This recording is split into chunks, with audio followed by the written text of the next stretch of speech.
Magandang araw sa ating lahat. Narito po muli ang inyong lingkod. Halina't samahan niyo po ako at pag-usapan natin sa video nito ang dahilan kung bakit nga ba pumuputak ang mga manok.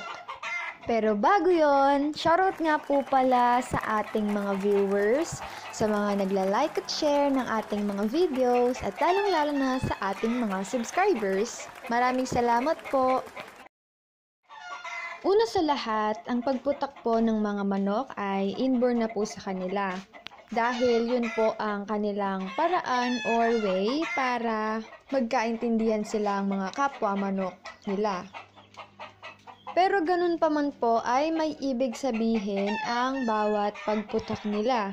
Halimbawa na lang po, ang isang babaeng manok, pagkatapos niya pong mangitlog ay pumuputak po siya. Ibig sabihin ay katatapos lang niyang mangitlog or maglabas ng itlog at siya po ay masaya. So, kaya po siya pumuputak dahil ipinamamagitan niya sa kanyang mga kapwa manok na nangitlog po siya. Lalo na po sa kanyang partner na broodcock. So, yun po ang way niya para makipag-communicate.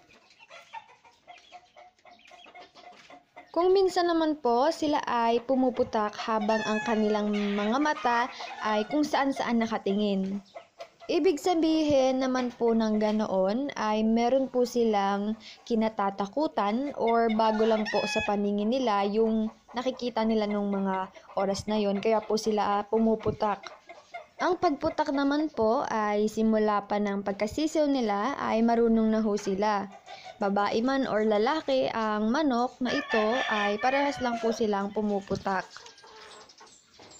So hanggang dito na lamang po muna sa ngayon. Maraming salamat po sa panonood. Maraming salamat sa ating mga viewers, sa mga nagla-like at share ng ating mga videos at lalong-lalo na sa ating mga subscribers.